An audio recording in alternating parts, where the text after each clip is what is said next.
Chalo, hello everyone and welcome back once again with a new video of class 10th. So yes, we are live and class 10th hai, and we are doing what? Sectors of Indian economy, right? Sectors of Indian economy. और कल जो topics हम लोगों ने कर लिया था, I believe वो हो चुका था हम लोग का ऑलरेडी कि what are the different sectors, जिसमें हम लोगों ने प्राइमरी, सेकेंडरी एंड टर्शियरी तीनों के बारे में ऑलरेडी कर लिया है, इसको समझ लिया है विथ एग्जाम्पल, राइट। इसके अलावा जो हो चुका है दैट इज आई बिलीव, और क्या क्या हो चुका है भाई थोड़ा देख लें। इसके अलावा हम लोगों ने difference between final goods and ready product that is also done, so good. इसके अलावा हम लोगों ने और क्या क्या कर लिया, so we already done about GDP and GNP. Then after we show that how there is a historical things, historical changes take place in sectors. तो ये भी टॉपिक हो चुका था, जहाँ डाउट लगे पूछ लीजिएगा अगर आपने गलती से भी घर पे पढ़ा हो तो। चलिए अब हम लोग को आज क्या करना है। आज का आपका पहला क्वेश्चन होगा, जल्दी से निकाल लो। अच्छा एक सेकंड, चलो तो आज हम लोग को जो फर्स्ट ऑफ ऑल करना है ना, that is the what are the rising importance, या वाई, सिंपल भाषा में why tertiary sector gained importance in country's economy as well. Why tertiary sector gained importance in country's economy as well. Most employment. Simple भाषा में question क्या है कि भैया tertiary sector इतनी तेजी से बढ़ क्यों रहा है, क्या कारण है उसके बढ़ने का, और इतनी ज़्यादा आज के डेट में उसमें रोजगार क्यों है उपलब्ध। ठीक है अनुराग जी, गेट अच्छे से लगा दीजिए ताकि हाई प्रेशर से लो प्रेशर की तरफ ना जाए हवा, सोशल की भाषा में। चलिए आपको क्या करना है, अपने एनसीईआरटी के पेज नंबर 24 से लेके 25 तक NCERT given you 4 to 5 examples, 4 to 5 reason आपको एनसीईआरटी ने प्रॉपर वे में दिया हुआ है। नो नीड टू गो मोर, कुछ ज़्यादा दिमाग लगाने की ज़रूरत नहीं है। एक एक पॉइंट को मैं एक्सप्लेन कर दे रहा हूँ, सेम उसी पॉइंट को पिक करना और अपने आंसर में डालना, that will be the perfect answer. सिर्फ समझ लो, मैं पढ़ के सुना दे रहा हूँ, आपको समझा दे रहा हूँ। First, in any country several services such as hospitals, educational institutions, post office and telegraph services, police stations, courts, village administration, municipal corporation, defense, transport, bank, insurance companies are required. These can be considered as basic service. अब आप समझिए, जितने चीज़ों का मैंने नाम लिया ये सब बहुत बेसिक सर्विसेज हैं। बेसिक सर्विस का मतलब हर देश में, चाहे वो बड़ा से बड़ा देश हो, अमेरिका जैसा, छोटा से छोटा देश हो, नेपाल जैसा, every country need these basic services. और इन ऑल द बेसिक सर्विसेज हमको यहाँ पे लोगों की ज़रूरत होती है, स्टाफ की ज़रूरत होती है, and they all come under service sector. तो सबसे पहली बात कि service sector itself is a very broad service, एक बहुत बड़ा सर्विस, बहुत बड़ा मार्केट है ये। इसमें आप कुछ भी कर रहे हैं तो you are a part of service sector, है ना। अगर सिंपल भाषा में मैं कहूँ कि अगर आप एक चश्मे की दुकान पे केवल ग्लास फिटिंग का काम कर रहे हो, you are the employ of service sector. तो सर्विस सेक्टर में अपॉर्चुनिटीज़ बहुत ज़्यादा है, आपके पास मौका बहुत ज़्यादा है कुछ भी करने का, है ना। There are lots of department we have in service sector. This is the most reasonable reason behind its flourishment. अगर आप एक होटल में चले जाएं तो होटल में वेज कुक अलग हो सकता है, नॉनवेज कुक अलग हो सकता है, चाइनीज कुक अलग हो सकता है ना। अगर कोई इटालियन डिश है तो उसको बनाने वाला कुक अलग हो सकता है। मतलब अगर वो होटल एक फ्लॉरिश होटल है like Taj, like any kind of this one, तो वो अपने हर डिपार्टमेंट के लिए अलग कुक रखेगा। तो देखो कि एक नॉर्मल से होटल में एक रसोइया सारा डिश बना देता है, और वहाँ हर डिपार्टमेंट के लिए अलग अलग स्पेशलिस्ट डिश बनाने वाले कुक्स हैं। सो सर्विस सेक्टर में अपॉर्चुनिटीज़ ज़्यादा है, इसलिए काम ज़्यादा है। पहली बात तो ये हो गई। दूसरी, second, the development of agriculture and industry leads to the development of service. मैंने पहले ही बताया था कि एग्रीकल्चर और इंडस्ट्रियों के विकास की वजह से सर्विस सेक्टर में और विकास आया। कैसे आया भाई? ट्रांसपोर्ट में आया। अब देखो, गन्ने की खेती चाहे गेहूं की खेती आप अच्छी करेंगे, अगर आपके यहाँ फसल अच्छी होगी तो उसको लाद के घर या फिर मार्केट ले जाने के लिए ट्रैक्टर की डिमांड बढ़ेगी, ट्रक वाले की डिमांड बढ़ेगी, ट्रांसपोर्ट वाले की डिमांड बढ़ेगी, है ना। ट्रैक्टर, थ्रेसर, कंबाइंड हार्वेस्टर वाले का डिमांड बढ़ेगा। तो एग्रीकल्चर की वजह से जिन चीज़ों का डिमांड बढ़ा। अच्छा, दूसरी बात, अगर एग्रीकल्चर बढ़ा तो फैक्ट्री में जो HYV seed and chemical fertiliser बन रहा है उसकी भी डिमांड बढ़ेगी, और फिर वो भी ट्रक को और ट्रांसपोर्टिंग एजेंट्स के थ्रू मार्केट में आएगा। All these things are connected to each other. ठीक है। ट्रेड यानी कि व्यापार। जितना ज़्यादा गेहूं की उपज होगी उतने ज़्यादा दुकानदार होंगे, पैकार होंगे अपनी कैपेसिटी के अकॉर्डिंग। अगर किसी एक ट्रेडर की कैपेसिटी है 500 किलो अपने गोडाउन में रखने की, तो 500 किलो के बाद का जो होगा ग्रेन्स वो कोई दूसरा ट्रेडर ही खरीद के ले जाएगा ना। तो दिस इज व्हाट स्टोरेज, पहले बता दिया कोल्ड स्टोरेज वाली बात। Like we have already seen, greater the development of the primary secondary sector mode would be the demand for such service. देखो, क्वेश्चन ये भी आ जाता है कभी कभार 1 नंबर का कि how primary sector links with secondary sector, या मेंशन एनी वन रीजन या कॉज टू शो कि कैसे प्राइमरी सेक्टर हेल्प्स या facilitates the secondary sector in growth. तो जितना याद रखना, जितना ज़्यादा रॉ मटेरियल प्रोड्यूस होगा सेकेंडरी सेक्टर को उतना ज़्यादा रॉ मटेरियल मिलेगा फॉर द प्रोसेसिंग। मार्केट में जितनी ज़्यादा अच्छी क्वालिटी की आलू होगी, लेज कंपनी वालों को उतना ज़्यादा सस्ता और उतना ज़्यादा क्वांटिटी में आलू मिलेगा। वो उतने ज़्यादा आलू से चिप्स बनाएंगे और मार्केट में लेके आएंगे। So it is all depends on demand and supply. Business is purely demand and supply. Demand होगी, आप सप्लाई करते हो, और ये सप्लाई बेस्ड होता है किस पे? अवेलेबिलिटी ऑफ रॉ मटेरियल पे, है ना। शायद मैंने आपको बताया हो कि लास्ट मंथ सेंट्रल गवर्नमेंट ने लिया डिसीजन कि भैया चीनी का एक्सपोर्ट हम लोग बंद कर देंगे, शुगर के एक्सपोर्ट पे रोक लगाई जाएगी। रीज़न क्या था? ताकि भारत में चीनी की उपलब्धता बनी रहे, क्योंकि लास्ट जो फसल हुई है वो फसल बहुत अच्छी नहीं हुई है। अगर भारत चीनी बेच देगा अरबिक कंट्रीज़ और बाकी देशों को, तो हमारे यहाँ पे, अपने यहाँ पे चीनी की कमी हो जाएगी साल का अंत आते आते, और तब चीनी के दाम बहुत मतलब एक्सट्रीमली आगे बढ़ जाएंगे, 60, 80, 100 का किलो पहुँच सकता है। उसी को रोकने के लिए भारत ने कहा कि भैया हम इस बार बेचेंगे नहीं, स्टॉक करके रखेंगे अपने काम के लिए। So this is what exactly demand and supply. Next, third, as income level rises, बहुत इंपॉर्टेंट है ये। As income level rises, certain sections of people start demanding more services like eating out. देखो, पैसा जब आता है ना तो शरीर के अंदर सुरसुरी, थुरथुरी, खुरखुरी पैदा कर देता है। आपको पैसा अंदर से काटने लगेगा, नोचने लगेगा, है ना।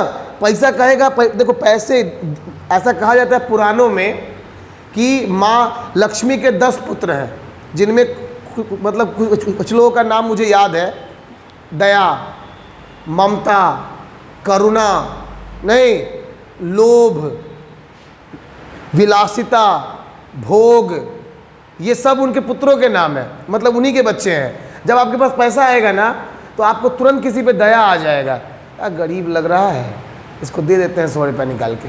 तो पैसा है जो बोल रहा है कि वो गरीब लग रहा है, उसको दे दो। जब अपने आप भूखे रहोगे, अपने पॉकेट में 5 रुपया पड़ा रहेगा, मनी नहीं आएगा फटा पुराना कपड़ा पहन के गरीब रोड पे घुसूक रहा है, तुम भी देखो कि बड़ा गरीब है, कोई बात नहीं, जाने दो, चलो आगे चलते हैं। पैसे नहीं है तुम्हारे पास, तुम्हारे पॉकेट में 500 पड़ा, तुरंत दया आ जाएगा, नहीं गरीब लग रहा है बेचारा, दोस्ते तह दे देते हैं, चलो। पैसा है जो तुम्हारे अंदर दया ला दिया। नहीं, भोग विलासिता है ना, भोग विलासिता की फीलिंग तुरंत। अभी आप कितनों गर्मी में रहें, पैसा नहीं है कोई बात नहीं, गर्मी पसीना लगेगा, मेहनत से चूड़ा है, पैसा आ जाएगा तुरंत AC लगवाओ यार, बर्दाश्त नहीं हो रहा है गर्मी। मतलब आप अपने पूरे ज़िंदगी बर्दाश्त करते हैं, लेकिन पैसा आते ही वो बर्दाश्त नहीं होगा। पैसा नहीं, आप पैदल भी है ना हिमालय पे चढ़ जाएंगे, पैसा आते ही सब्जी लाने बाइक से या कार से जाएंगे। नहीं, लॉजिक का मैजिक ये है, ईटिंग आउट, मतलब सप्ताह में चाहे महीना में बाहर खाने जाना, है ना। टूरिज्म, साल में 2 बार 3 बार घूमने चल जाना। घूमने कौन जाता है? जिसके पास पैसा है। जिसके पास पैसा नहीं है वो कमबख्त वैशाली नहीं जाता है घूमने, वो अपने दिन रात काम में लगा हुआ है। नहीं, पैसा है, कहिएगा जो गोवा, इस बार का गर्मी छुट्टी गोवा में मनेगा, शिमला, मनाली, ऊटी। नहीं, ये क्या है? पैसा है जो बोल रहा है बाबू चलो खर्चा करो। हैं, हम कल सुने किसी के मुंह से कि एक कोई पानी की कंपनी है जो 17,000 रुपये लीटर पानी बेचती है। पूरे वर्ल्ड में उसके 6 कस्टमर हैं, और उन 6 कस्टमर्स में से एक कस्टमर तो अपना अंबानी परिवार है और दूसरा कस्टमर उनका विराट कोहली भी है, सुनने में आया।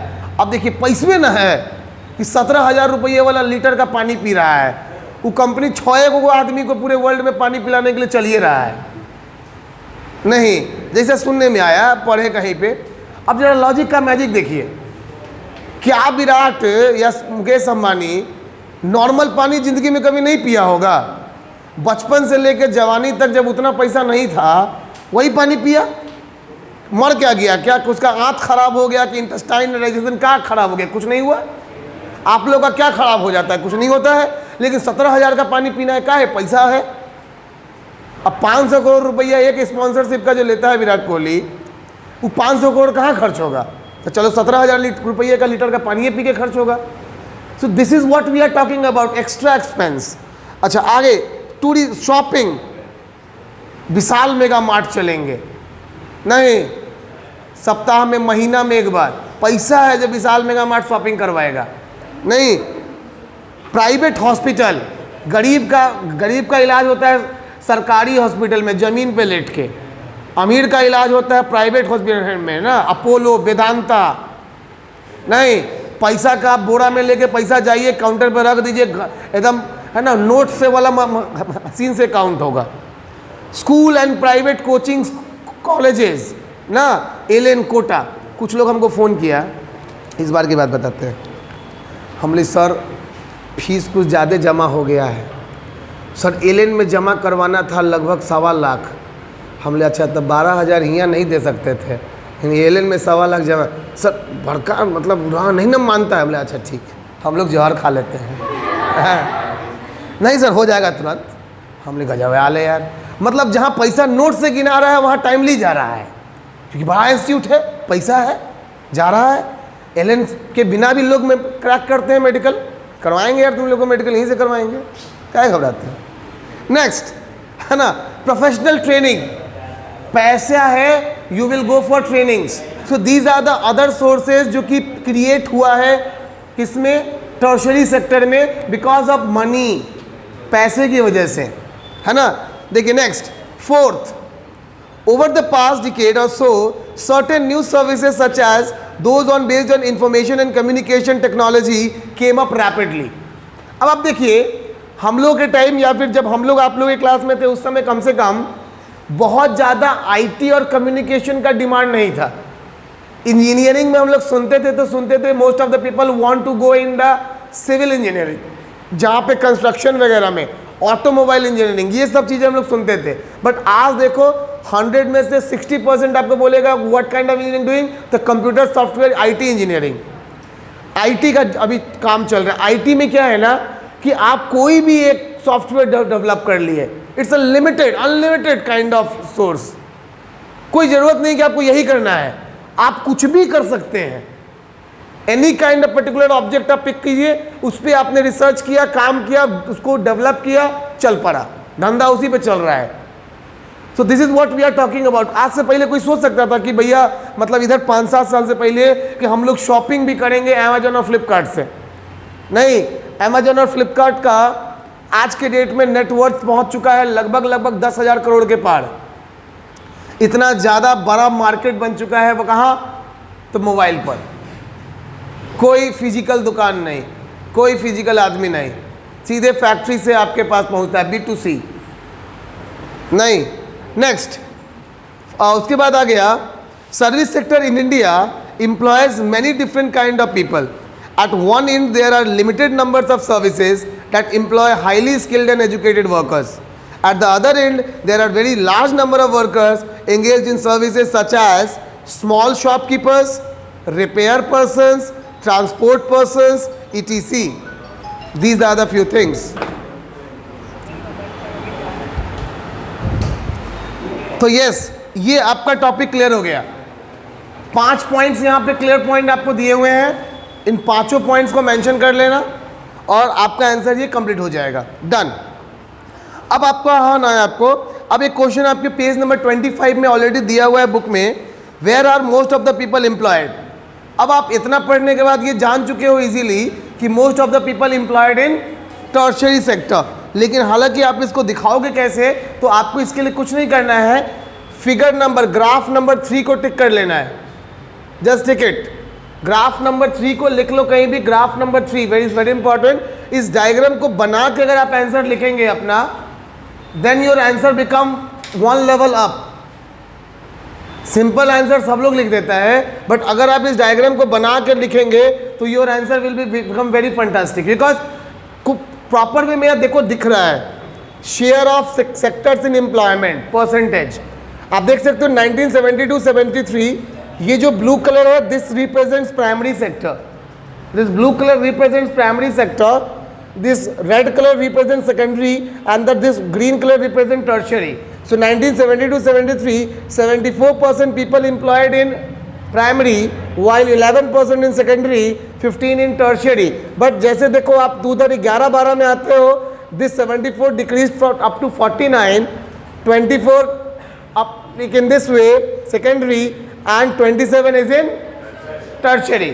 अब देखिए दिमाग में आपको क्या रखना है कि most of the people still in India, most of the people still in India employed in primary sector, most of the people still in India employed in primary sector. और रीजन क्या लिखेंगे आप? The reason is illiteracy, lack of literacy, lack of education. Still in India most of the people are employed in primary sector because of its lack of literacy. अनपढ़ या न पढ़े लिखों की संख्या आज भी भारत में ज़्यादा है, लेबर क्लास लोग आज भी भारत में ज़्यादा है। इसीलिए आप कह सकते हो कि भारत में आज भी गरीबी रेखा के नीचे 60% लोग हैं। जी भाई साहब बोलिए। अनस्किल्ड, बिल्कुल वही हुआ। हाँ तो ये, हाँ बाबू,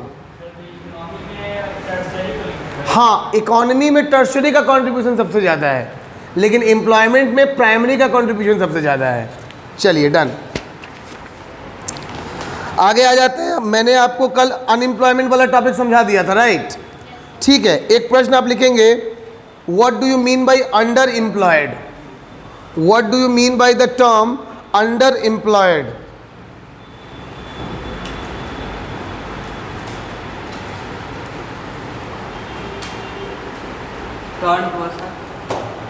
What do you mean by the term underemployed?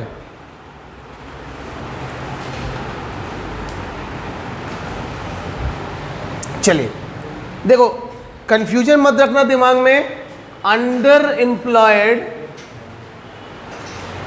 या डिस्गाइज्ड अनएम्प्लॉयमेंट, ये दोनों बिल्कुल वाइस वर्सा, एकदम सेम टू सेम टर्म है। They both are like synonyms of each other.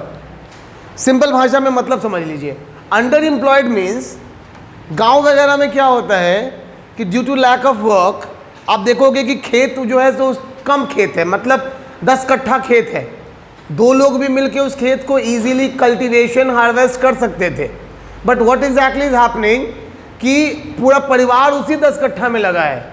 Reason क्या है कि उनके पास दूसरा कोई सोर्स दूसरा तो है नहीं, so they are also forced to work in the same field. तो जहां 2 लोगों की रिक्वायरमेंट थी वहां घर के बाकी सभी लोग 10 लोग लगे पड़े हैं। तो आप कह सकते हो कि 2 people is employed over there and rest 8 are under employed, the rest 8 are just unemployed या डिस्गाइज अनएम्प्लॉयड, अनएम्प्लॉयमेंट में है। क्लियर हो गई बात? लगे सब हैं काम में, लेकिन रोजगार में केवल 2 ही है, बाकी 8 टाइम पास कर रहा है, ऐसा आप समझ लीजिए। उसी को कहा जाता है अंडर एम्प्लॉयड, है ना। रुक गया का फिर वीडियो चल रहा है ना, चलेगा। चलिए done done done done, story पढ़ लीजिएगा। Next question, mention some steps to create more employment.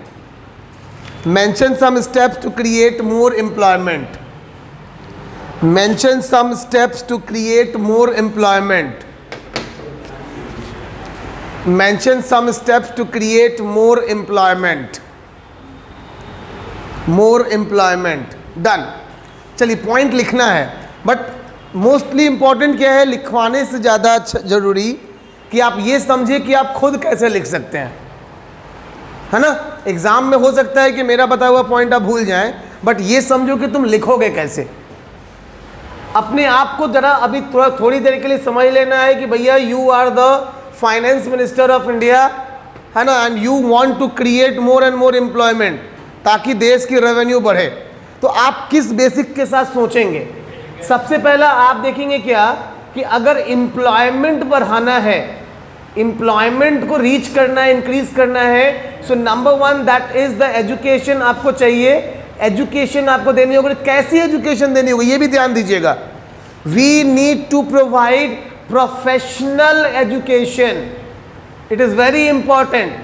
Professional education we need to provide to student. Now what is the meaning of professional education?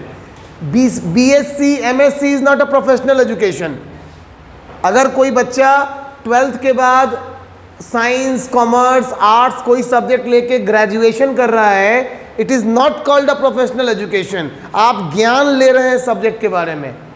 Professional education means if you are doing BCA, if you are doing MCA, if you are doing BBA, if you are doing MBA, if you are doing like you can say ITI, कुछ नहीं तो कम से ITI 10th पास होने पर नहीं।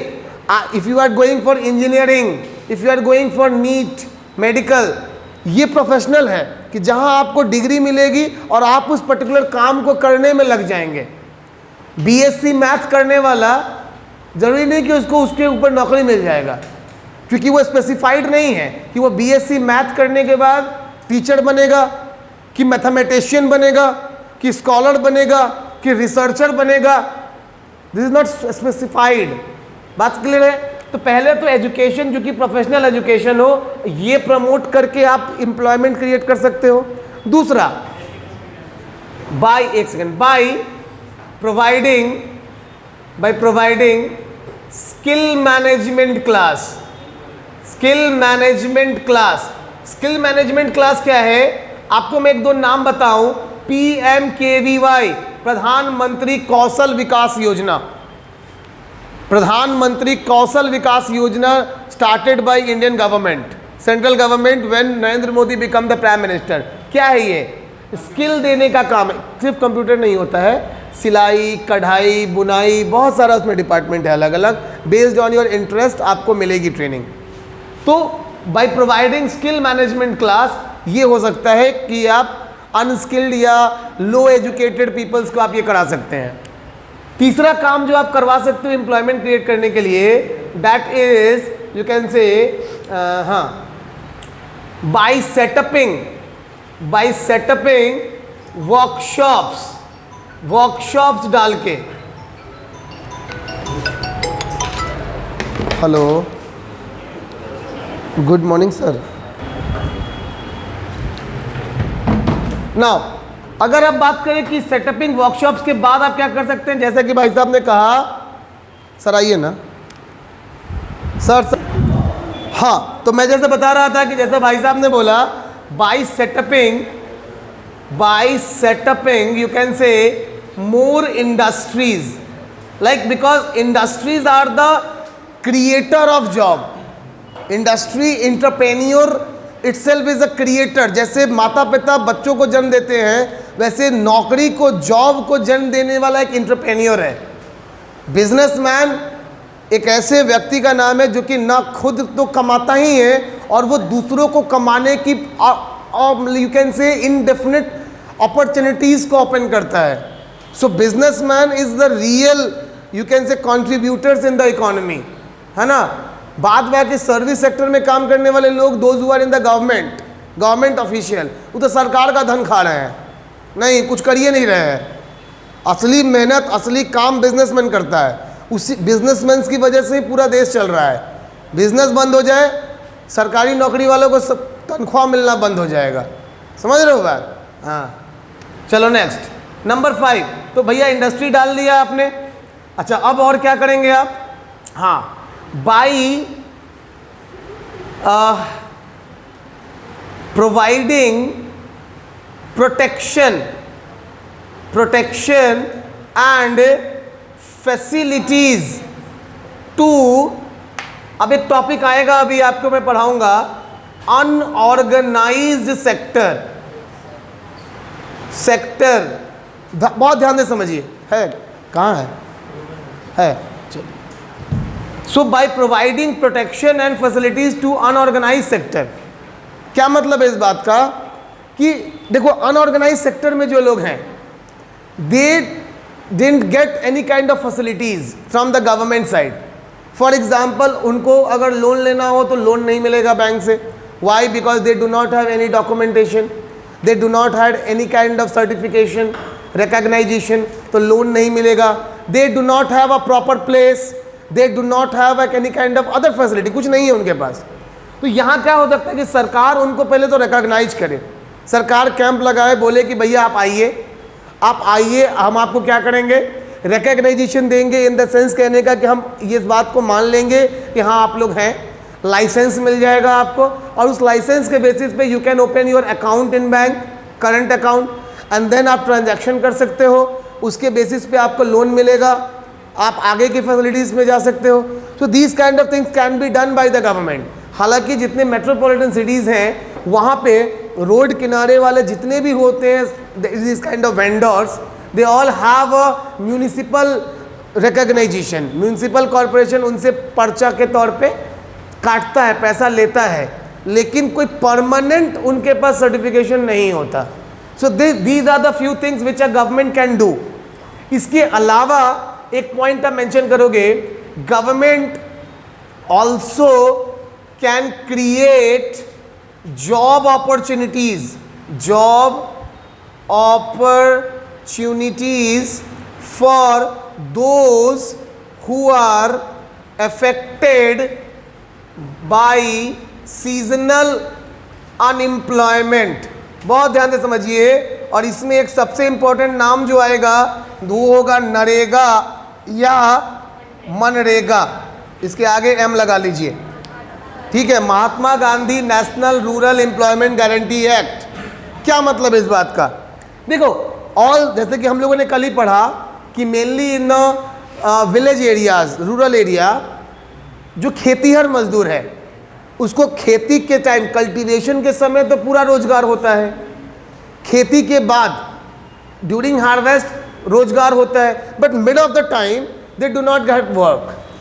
तो मनरेगा जैसी योजनाएं सरकार की उनको उस समय काम देती हैं। मनरेगा क्या है, मनरेगा के बारे में डिटेल में जान लो, बिकॉज 1 नंबर से लेकर 3 नंबर का क्वेश्चन अलग से सिर्फ मनरेगा पे आता है ना।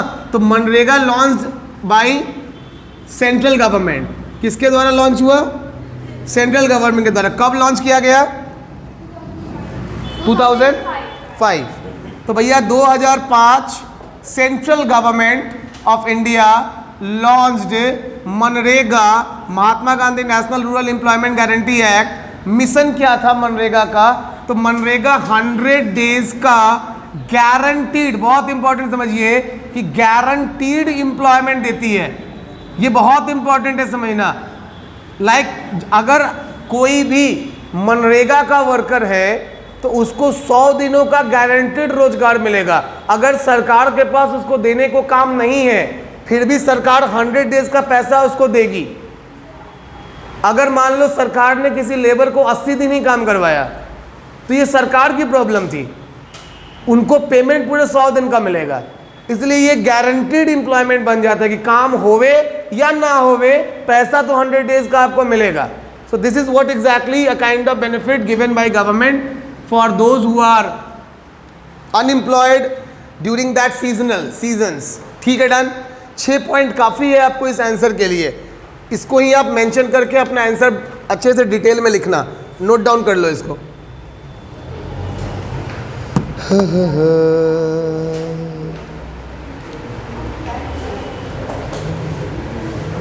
एक आध पॉइंट और डाल सकते हैं आप।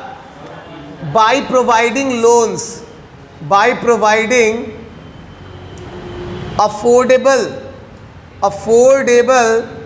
लोन्स, और अगर इसको ज़्यादा इन्हांस करना है लोन्स वाले को तो यहाँ पे लिख देना PMMLY, प्रधानमंत्री मुद्रा लोन योजना। प्रधानमंत्री मुद्रा लोन योजना क्या है ये योजना?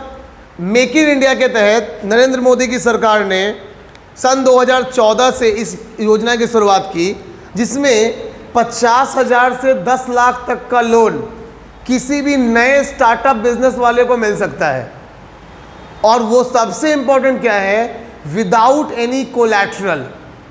कोलैटरल का मतलब होता है गिरवी।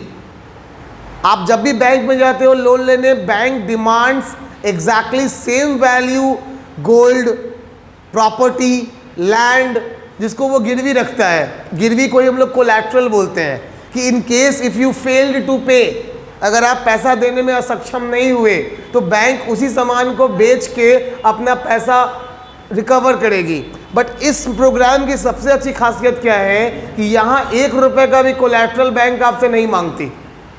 आपको 10 लाख का लोन मिलेगा फ्री ऑफ कॉस्ट, और गारंटर कौन बनता है? प्रधानमंत्री। बैंक फॉर्म में लिखा रहता है कि this is guaranteed by prime minister, like central government of India. क्योंकि भारत प्रधानमंत्री का कहना था लाल किला से कि मेरे देश का कोई गरीब चोर या बेईमान नहीं है, वो अपना पैसा ज़रूर वापस करेंगे, और अगर नहीं करेंगे तो सरकार वो पैसा बैंक को देगी। अब बोलिए भाई साहब जी। तो कुल मिलाकर के this is what exactly kind of thing जो गरीबों के लिए कर सकती है सरकार, ताकि वो एम्प्लॉयमेंट क्रिएट कर सके। पैसा ना होने के बाद भी पैसा मिल जाए उसे और वो बिजनेस कर सके अपना, kind of thing. Make in India, startup India, और आंसर को इन्हांस करना है और बढ़िया बनाना है, डाल दो कुछ नाम, सब एकदम मॉडर्न आंसर बन जाएगा तुम्हारा, है ना। By providing opportunities through, India में तो बाढ़ आया हुआ है आजकल, है ना, इन चीज़ों का। Make in India, startup India ना। कोई भी विदेशी कंपनी हो उसको अब भारत में आके अपना सामान बनाना है, तभी उनका सामान इंडिया में बिकेगा। Make in India. बिजनेसमैन के लिए लोन की भरमार है। आप अपना प्रोजेक्ट लेके जाइए MSME के पास, MSME यानी कि लघु उद्योग का जो ऑफिस है, गवर्नमेंट ऑफिस, प्रपोजल दो, प्रपोजल अच्छा लगेगा, वो सैंक्शन करके क्या बैंक को ट्रांसफ़र कर देंगे, बैंक आपको तुरंत लोन दे देगा। फैक्ट्री लगाओ, शुरू हो जाओ। तो स्टार्टअप इंडिया, इसमें इसकी रेंज बढ़ा करके गवर्नमेंट ने 1 करोड़ तक कर दी है। मतलब आप 1 लाख से लेके 1 करोड़ तक का लोन ले सकते हैं अपने बिजनेस मॉड्यूल पर। आजकल तो बहुत सारे ये आ गए हैं, मतलब है ना, पैसा लगाने वाले लोग आ गए हैं, एंजल इन्वेस्टर्स, है ना, जिनको आप जानते नहीं हैं। शार्क टैंक दूसरी चीज़ हो गई। एंजल इन्वेस्टर्स का मतलब है कि ये लोग वो है जिनके पास पैसा है। बिजनेसमैन है तो पैसे है, इनके पास पैसा है, आपके पास नॉलेज है, इन्फॉर्मेशन है, काम करना है, स्किल है। आप जाके आप अपना प्लान समझाइए, वो लोग आपका प्लान चोरी नहीं करेगा। ये नहीं करेगा कि आपसे सुन लेगा, सुन के अपने शुरू कर देगा, नहीं, वो तुमको पैसा दे देगा और तुम्हारे कंपनी में शेयर खरीद लेगा, 20% 30% का पार्टनरशिप ले लेगा, पैसा दे देगा और दे करके काम शुरू कर देगा। देखो शार्क टैंक अभी आया है और ये काम इंडिया से में पिछले 10 साल से बहुत तेज़ी से चल रहा है, चलने को तो पिछले 100 साल से चल रहा है, लेकिन इंडिया में मोदी जी के बाद ये काम बहुत ज़्यादा रैपिड हो गया था। शार्क टैंक एक प्रोग्राम है जो US, ऑस्ट्रेलिया, इंग्लैंड मतलब ब्रिटेन, इन जगहों पे पिछले 10 सालों से चल रहा है ऑलरेडी। इंडिया ने पिछले साल इसको कॉपी किया, मतलब फ्रेंचाइज लिया है शार्क टैंक प्रोग्राम का सोनी ने। तो this is what exactly the thing, कोई नया चीज़ नहीं है जो इंडिया कर रहा है, US पिछले 10 सालों से कर रहा है ये प्रोग्राम ना। और वहाँ पे शार्क टैंक किड्स के लिए भी होता है, मतलब 10 साल 12 साल के बच्चे भी शार्क टैंक में आते हैं विद देयर प्लानिंग और करोड़ों लेके जाते हैं। यहाँ की तरह चिंदीगिरी वाला नहीं होता इन्वेस्टमेंट कि 50 लाख 1 करोड़ पे जाते जाते सबका कहानी शांत। वहाँ होता है इन्वेस्टमेंट 20-20 करोड़ का, 30-30 करोड़ का। इक्विटी डिपेंड करता है कि आपकी कंपनी कितनी बड़ी है, कितना रेवेन्यू दे सकते हैं। देखो पैसा मिलता है किस बेसिस पे, कितना अर्निंग आप दोगे। कोई भी बिजनेसमैन बोका नहीं है, वो अगर आपको 1 करोड़ दे रहा है तो वो मिनिमम 1 करोड़ का 1%, 1 लाख तो चाहेगा तुमसे महीना का ब्याज, क्योंकि वो जानता है कि अगर इतना पैसा हम बैंक में रख देंगे तो बैंक हमको दे देगा, तो तुमको कहे देगा। बैंक में पैसा रखेगा तो रिस्क नहीं है, उसका पैसा सिक्योर्ड है, जब मन करेगा तब वो निकाल लेगा। लेकिन आपको पैसा दे रहा है तो वो रिस्क न है, कंपनी तुम्हारा डूब गया तब, नहीं चला तब, भाग गया तब, तो आपको देना रिस्क है। तो रिस्क लेकर के वो आपको कब देगा, जब उसको दिखेगा कि नहीं बैंक हमको 1 लाख देगा ब्याज और यहाँ लगाएंगे तो हमको 2 लाख मिलेगा, 1.5 लाख मिलेगा, तब वो आप पे पैसा लगाएगा। तो इक्विटी डिपेंड उसी पे करता है कि आपकी कंपनी कितना रिटर्न दे सकती है महीना में उसको या साल में। बस चलिए डन, नोट डाउन कीजिए।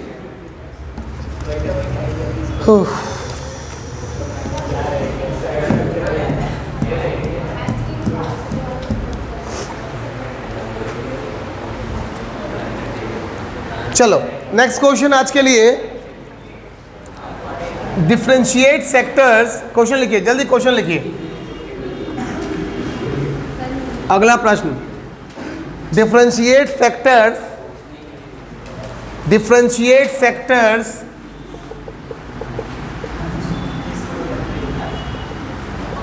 बाबू यही तो सीक्रेट है 99 का। क्वेश्चन नहीं लिखोगे तो 99 कैसे आएगा बताओ, है ना।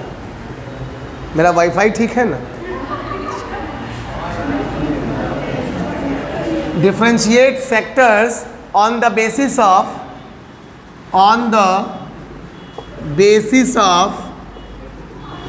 वर्क। काम के आधार पे सेक्टर्स को आप डिफाइन करें या उसको डिफरेंशिएट करें। याद रखना है कि काम के आधार पे हमारे पास 2 सेक्टर्स हैं।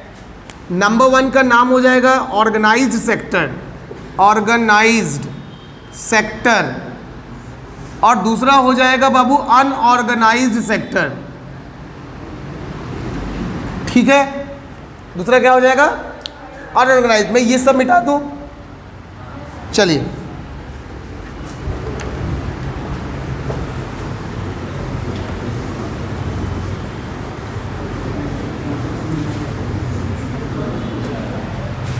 Done.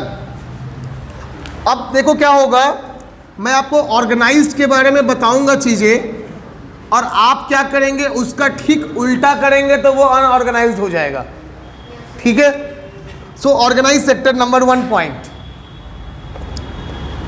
all the industries slash workshops slash establishments are recognized and या affiliated by government of India. तो ऑल द इंडस्ट्रीज, चाहे कोई भी इंडस्ट्री हो, ऑर्गेनाइज की बात हो रही है, कोई भी इंडस्ट्री हो, वर्कशॉप हो, स्टैब्लिशमेंट हो, कैसी भी स्टैब्लिशमेंट हो, वो क्या होगी, रिकॉग्नाइज्ड होगी या एफिलिएटेड होगी गवर्नमेंट ऑफ इंडिया से, मतलब मान्यता प्राप्त होगी, है ना। अनऑर्गेनाइज्ड में क्या लिख लोगे, all the industries workshop establishment are not recognised by government of India. Clear हो गया, अनऑर्गेनाइज्ड हो गया। नंबर 2 में आप लिख सकते हैं they are regulated under company act. Company act मतलब इंडियन गवर्नमेंट का जो कंपनी एक्ट है, कंपनी एक्ट ऑफ 1970, तो 1970 के कंपनी एक्ट के तहत ये लोग आएंगे, ठीक है। अनऑर्गेनाइज सेक्टर में क्या होगा, they are not under any act, किसी कानून के अंदर नहीं आएंगे। वह कौन है, अनऑर्गेनाइज सेक्टर, है ना, माता शिवगामी देवी है कि मेरा वचन ही है शासन, मतलब उनको जो मन में आएगा जब जैसे होगा वैसे करेंगे, उनके ऊपर किसी का शासन नहीं है, किसी का कंट्रोल नहीं है। कौन, अनऑर्गेनाइज्ड, ठीक है। तीसरा, दे हैव अ मिनिमम, ध्यान दीजिएगा, minimum wages and hours, working hours बात हो रही है। आज समझोगे नहीं, बहुत दिक्कत हो जाएगा लिखने में बाद में। They have a minimum wages and working schedule, working hour schedule. क्या मतलब है इस बात का, इफ अगर ये क्वेश्चन आपसे पूछा जाएगा बाबू किस चीज़ में, स्टोरी में, बहुत इंपॉर्टेंट समझ लीजिए। ये जो थर्ड पॉइंट मैंने लिखा, आपसे क्वेश्चन ऐसा आएगा एग्जाम में कि सपोज एक नाम दे देगा आपको कि Mohan is a member of a sector where he has to work 12 hours sometime 10 hours, sometime 12 hours, sometime more than that. Now explain here, now mention from which sector he is employed. आपको option मिल जाएंगे, organised, unorganised, कोई और option में आ जाएगा community, none of the above, unorganised. क्यों, because यहाँ पे क्या है ना, ऑर्गेनाइज सेक्टर के अंदर जो सरकार का मिनिमम वेजेस है उतना तो कंपनी वाले को आपको देना ही देना है, वो है ऑलमोस्ट अभी के टाइम पे 8,500-9 हज़ार रुपये। तो 8,500-9 हज़ार रुपये से कम सैलरी ऑर्गेनाइज सेक्टर में तो हो ही नहीं सकती है, उतना तो मिनिमम है जो होना ही होना है आपको। क्लियर है। और टाइमिंग आवर 8 घंटा, 8 घंटा से 1 मिनट भी ज़्यादा ऑर्गेनाइज सेक्टर के अंदर आपको काम नहीं करवाया जाएगा। और अगर आपको करवाया जाता है then they will pay you what, over time, वो आपको ओवर टाइम वाला चार्ज देंगे। और ओवर टाइम की जो चार्ज होगी that is the double of your regular payment. मतलब अगर नॉर्मल डे में, नॉर्मल कंडीशन में आप 100 रुपये घंटे पे काम कर रहे हैं मान लीजिए, तो ओवर टाइम वाला पीरियड में आपकी जो पेमेंट होगी वो 200 रुपये घंटे से काउंट होगी। जितने लोग रेलवे वगैरह में काम करते हैं वो लोग भगवान से डेली मनाते हैं, स्पेशली ट्रेन का ड्राइवर और ट्रेन का जो पीछे का रहता है गुड्स गार्ड, वो लोग भगवान से डेली मनाता है कि हे भगवान गाड़ी लेट हो जाए, हे भगवान गाड़ी लेट हो जाए, हे भगवान गाड़ी लेट हो जाए। रीजन जानते हो, जितना देर गाड़ी लेट होगा उतना ज़्यादा ओवर टाइम चढ़ेगा और ओवर टाइम की पेमेंट डबल आएगी। एक लोको पायलट है, ट्रेन का ड्राइवर है, जिनकी पेमेंट 1.5 लाख तक पहुंच जाती है। मतलब स्टेशन मास्टर से ज़्यादा ट्रेन चलाने वाला पेमेंट लेता है। रीज़न पता है, वो है लेट। उनका पेमेंट नहीं है, रियल पेमेंट ज़्यादा नहीं है, ट्रेन लेट होने की वजह से पेमेंट बढ़ जाता है क्योंकि वो एक्स्ट्रा काम किया। अब ट्रेन लेट हुआ तो उसमें सिग्नल वाले की गलती है, उसमें उनकी गलती तो है, उन्होंने स्लो नहीं चलाया, बिकॉज वो स्लो चला ही नहीं सकता। इतना ज़्यादा डिसिप्लिन्ड होता है कि वो स्लो चला ही नहीं सकता। जितने की स्पीड का ऑर्डर आएगा उतनी की स्पीड पे वो ट्रेन दौड़ाएगा, हर हालत में दौड़ाएगा। जब तक सिग्नल रेड नहीं होगा ट्रेन नहीं रुकेगी, उन रोक ही नहीं सकता, इतना डिसिप्लिन। रोकेगा तो उसकी नौकरी चली जाएगी। तो बाबू वो नहीं, उसके वजह से लेट नहीं हुआ, लेट हुआ सिग्नल वाले की वजह से। लेट हुआ किसी और कारण से, उसको फ्री में पैसा मिल रहा है। लेट हुआ किसका, पटरी का खराब होने की वजह से, पटरी कमजोर होने की वजह से, ट्रेन दौड़ सकता था 100 किलोमीटर की रफ्तार में, दौड़ रहा है 50 की रफ्तार में, पटरी वाले की गलती है, मतलब गवर्नमेंट की गलती है, चेंज करो पटरी। तो ये रीजन है। तो ये हो गया तीसरा बात। चौथा यहां लिखता हूं, चौथा पॉइंट हो जाएगा, they provide all leaves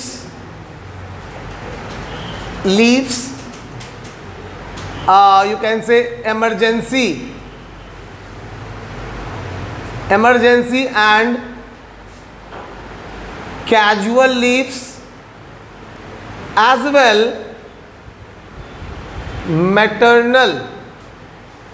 maternal leaves and payment given during the time। मतलब अगर आप एक ऑर्गेनाइज सेक्टर में हैं, आपको संडे छुट्टी है, पैसा मिलेगा, कटेगा नहीं। सैटरडे छुट्टी है, पैसा मिलेगा, कटेगा नहीं। दीपावली की छुट्टी है, पैसा मिलेगा, कटेगा नहीं।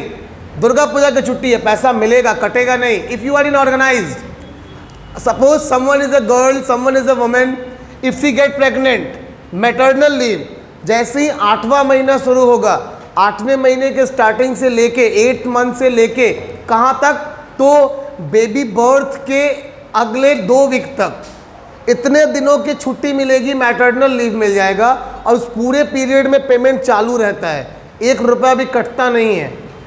These are the features and facilities of, नहीं रुकिए ना, छोड़ देंगे। These are the features and facilities of maternal leave। Clear है मेरी बात? ये सब ऑर्गेनाइज में मिलेगा। अनऑर्गेनाइज में आप 1 दिन छुट्टी कीजिए, पैसा कट गया, मतलब नो वर्क नो पे।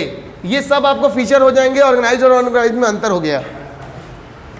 अच्छा हाँ, job security is there, job security is there. मतलब देखो, अगर आप एक ऑर्गेनाइज सेक्टर में हो, आपको कंपनी नहीं निकाल सकती है until unless you do not breach the rules of that company। अगर आपने कंपनी के नियम भी तोड़े हैं, in that condition also company is authorised to send you a legal notice first. अगर आपने कुछ ऐसा काम भी कर दिया, कांड कर दिया जो कंपनी के अगेंस्ट है, फिर भी सर कंपनी आपको इधे नहीं कि बाबू आए लात मार के निकाल दी, नहीं। कंपनी पहले आपको अपने लीगल एडवाइज़र को बुला के आपको एक लीगल नोटिस भेजेगी। आपको 1 वीक, 10 दिन, 15 दिन का समय मिलेगा। उस समय पीरियड में आपको उस लीगल नोटिस का जवाब देना होगा। लीगल तरीके से आप लीगल नोटिस का जवाब देंगे, फिर उस पर एक कमिटी बैठेगी, बैठ करके आपके जवाब को पढ़ा जाएगा, सुना जाएगा। सुन के अगर वो फिर भी गलत पाया जाएगा, तब आपको सस्पेंड किया जाएगा फॉर 1 मंथ। आपको ऑफिस नहीं आना है उस 1 महीने में, आपको उसकी पेमेंट मिलेगी, और उस 1 महीने में company will give you the time to search the new job. ये प्रोसीजर है मतलब काम से निकालने का ऑर्गेनाइज सेक्टर के अंदर। अनऑर्गेनाइज सेक्टर में मालिक से तनख्वाह खड़ा होकर बात कर दिए, खड़ा करेगा गेट पे, मरेगा 1 लाख, गिरोगे जाकर रोड पे, कहेगा भग, नहीं 2 मिनट के अंदर सारा बरसों का रिश्ता खत्म। आप कहेंगे मालिक भूल गेली हैं, जब आप हाफ पैंट में, फटल हाफ पैंट में घूमते थे तो चिप्पो हम ही साटे थे पीछे, नहीं तो बहुत कुछ आपका दिख जाता। आज आप हमको निकाल दिए। ये है अनऑर्गेनाइज सेक्टर। समझ रहे बात आप? This is what we are calling 5 number point. Done. हाँ बाबू, हाँ, हेल्थ फैसिलिटीज प्रोवाइड करता है, बच्चों का एजुकेशन प्रोवाइड करता है। अगर आप तबीयत खराब है, साल भर का पूरा लगाइए मेडिकल सर्टिफिकेट और जमा कर दीजिए। देखो, ये नहीं मैं सोचना कि मैं गवर्नमेंट की बात कर रहा हूँ। These facilities are also in private company. जितनी प्राइवेट कंपनी आपको दिखेंगी, नाम के पीछे लगा हुआ PVT LTD, private limited, Tata, Reliance, सब में ये सारी फैसिलिटीज़ हैं। मेडिकल, आपको क्वार्टर मिलेगा, रहने के लिए घर मिलेगा, नहीं तो घर का भाड़ा मिलेगा, बच्चों की पढ़ाई का खर्च मिलेगा, मेडिकल मिलेगा। मेडिकल बोले तो जितने की साल भर में आपने दवाइयाँ ली, जितने का इलाज करवाया, वो जमा करा दो बिल के साथ, कम से कम उसका 50% तो पैसा दे ही देती है कंपनी वापस। 10 लाख का इलाज हुआ तो 5 लाख तक वापस मिल जाएगा। इसलिए आप समझो कि टाटा जैसी कंपनी में ना जॉब लग गया तो समझो कि गवर्नमेंट जॉब के बराबर है, वो कोई छोड़ना नहीं चाहता। स्कूल में डीएवी सारी फैसिलिटी आपको देगा। ये डीएवी में अगर आप ग्रेडेड टीचर हैं, अगर आप ग्रेडेड टीचर हैं, ग्रेड आपको मिला हुआ है, सारा फैसिलिटी ये मिलेगा आपको डीएवी में। अगर आपकी ग्रेड नहीं है तो फिर आप एक नॉर्मल टीचर हैं, कभी भी हैं कभी भी गायब। तो ये बेनिफिट्स हैं प्राइवेट लिमिटेड या प्राइवेट ऑर्गेनाइज सेक्टर में काम करने की।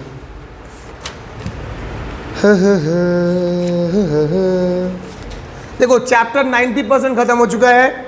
चैप्टर के बीच में लेट वर्क दीज आउट वाला जो बॉक्स है, बिल्कुल मत भूलना उन क्वेश्चंस को कंप्लीट करने से। एक बार भी हमको गलती से ये मत बोलना कि सर बताए नहीं, समझाए नहीं। आप पूछिएगा, मैं सारा बता दूंगा, बट वो मैं इसलिए नहीं बता रहा हूँ उन क्वेश्चंस को ताकि वो आप मुझसे पूछें if you have a doubt, है ना। बाबू दिमाग में सेट रखो कि मतलब 98 मिनिमम है। 98% से कम आया तो समझ लो कि बेकार है, धिक्कार है जीवन पे, कुछ किया ही नहीं तुम लोग लाइफ में। तो 98 को सेट रखो दिमाग में। 99.5768 आ जाए तो आ जाए, लेकिन 98 तो मिनिमम है, उससे कम में तो कोई बातें नहीं होगा, कॉम्प्रोमाइज नहीं करना है। Till then take care, good day, bye bye. मिलते हैं अगले दिन।